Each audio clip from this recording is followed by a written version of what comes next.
اسلام کی مقدس امانت کے طور پر تم تربیت دو، اس کی تربیت کرو، اور جب یہ جوان ہو جائے اور جب اسلام کو پھر ضرورت پڑے تو اس کو پیش کر دینا، شادماں شادماں، فرحاں فرحاں، خوشی خوشی، ماں بیٹا اب پھر گھر کی طرف جا، آقا نے قبول کر۔ تو ایک تو وہ مائیں تھی، اور آج بھی آپ ہمارے پاس تو بیچارے بچے آتے، بھائی آپ کیوں نہیں آتے ہو اتنے عرصے سے؟ کیا کریں، ماں نکلنے نہیں دیتی۔ اگر اسکول جانا ہے 5 گھنٹے کے لیے 6 گھنٹے کے لیے تو بچے کو اجازت، ٹیوشن پڑھنے کے لیے جانا ہے تو اجازت، فیس بھی دیں گے، ٹیوشن بھی پڑھیں۔ اجتماع کے لیے ہم اجازت مانگتے ہیں تو نہیں دیتی، مارتی ہے۔ اگر ہم ضد کرتے ہیں چلے جاتے ہیں تو روتی ہے، ماں روتی ہے، تو کیوں جاتا ہے؟ تو ملا بن جائے، تجھے نہیں جانا۔ خدا کی قسم میرے پاس ایسے بھی کیس آئے کہ لڑکا بتاتا ہے کہ اگر میں یہ کہوں کہ مجھے پکنک پر جانا ہے تو مجھے اجازت مل جاتی ہے، مری ادھر ادھر جہاں بھی جاؤ پکنک کے لیے، لیکن اگر میں یہ کہوں کہ دعوت اسلامی کا ایک قافلہ 2 دن کے لیے حیدرآباد جا رہا ہے، میں ان کے ساتھ جاؤں گا، تو ماں روتی ہے، نہیں جانے۔ وہ مائیں دیکھو کس قدر خوش نصیب مائیں تھی جو اپنی اولاد کو اسلام کی راہ میں پیش کرنے میں اپنا فخر محسوس کرتی تھی۔ اور آج ہر ماں اور ہر باپ کی یہی آرزو ہے کہ میرا پپو امریکہ جائے، لندن جائے، اعلیٰ تعلیم حاصل کرے، ڈاکٹر بنے، انجینئر بنے۔ ابھی پپو ذرا بولنا سیکھتا ہے تو اس کو KG کلاسز میں داخل کیا جاتا ہے، نرسری میں داخل کیا جاتا ہے۔ وہ ABCDEFGH جب بولنا شروع کرتا ہے، ماں باپ مطلب تالیاں بجاتے کہ پپو نے انگلش بولنا شروع کر دیا۔ ہے تمہاری سوچ پر، کاش پپو لا الہ الا اللہ کہتا، تم خوش ہو جاتے۔ کاش پپو سرکار کی نعت گنگناتا، سب سے اولا و اعلیٰ ہمارا نبی، تو تم راضی ہو جاتے۔ پپو ABCD بولتا تو راضی ہوتے، 1 2 3 4 5 6 راضی ہوتے، واہ میرا پپو انگلش بولتا۔ آج معاشرہ اس قدر تباہ اور برباد ہو گیا۔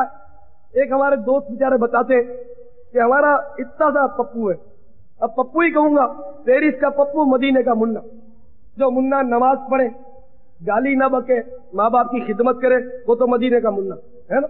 اور جو مطلب ایسے ہی وہ پیرس کے پپو ہی ہوتے، جن کی تربیت جو آج ہم کر رہے ہیں، اور آج ماں باپ کے ساتھ جو اولاد سلوک کر رہی ہے، ہر ماں باپ آج شکایت کرتا ہے کہ ہماری اولاد ہمارے ساتھ حسن سلوک نہیں کرتی۔ اس کی وجہ بھی یہی ہے کہ ہم نے ان کو دین نہیں سکھایا۔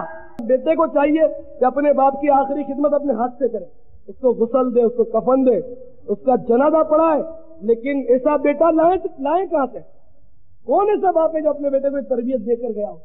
تو کوئی افسوس کہ بیٹے کو تو جنازے کی نماز بھی آپ نے نہیں سکھائی، وہ تو مولوی صاحب کو آگے بڑھا دے گا۔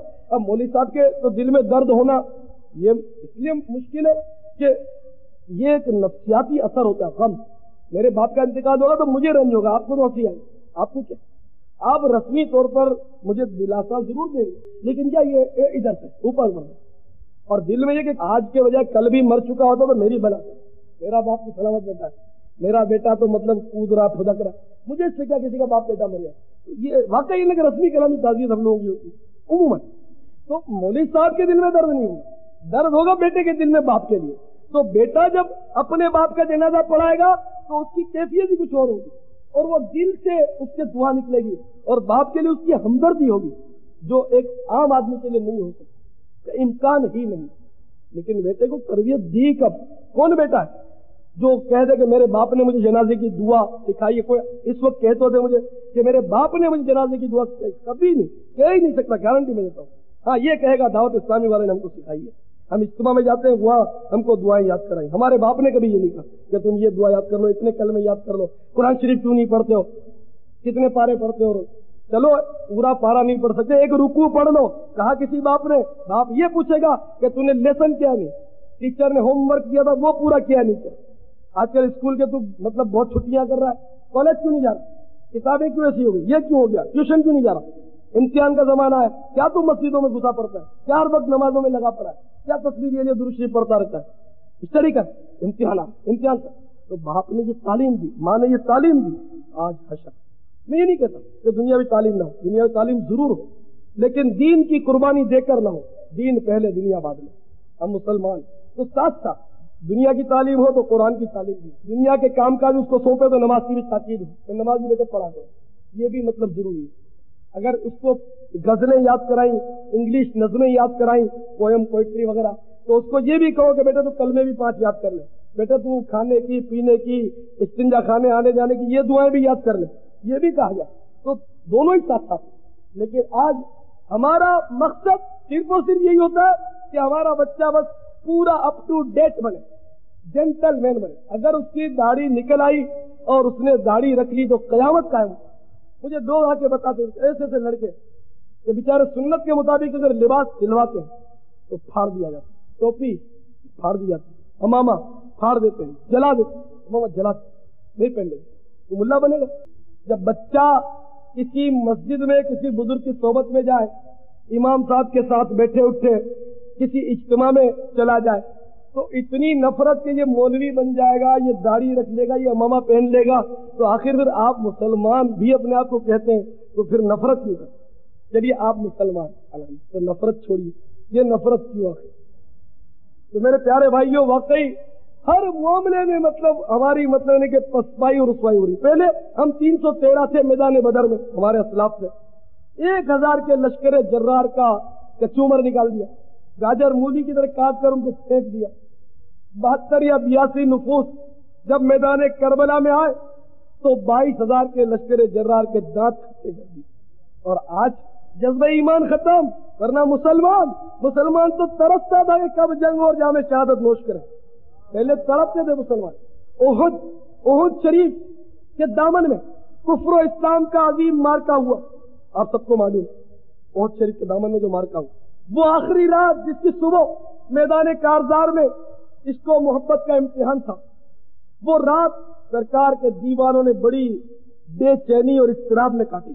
ہر ایک بے قرار تھا کہ کب پاؤں پھٹے، کب صبح ہو، کب سلسلہ شروع ہو جنگ کا، بس 2 ہی قدم پر تو جنت ہے، میدان میں جاؤ تلوار آئی گردن پر سیدھے نکلے جنت میں۔ تو یہ مطلب بڑے جذبے کے ساتھ یہ سلسلہ ہو رہا تھا۔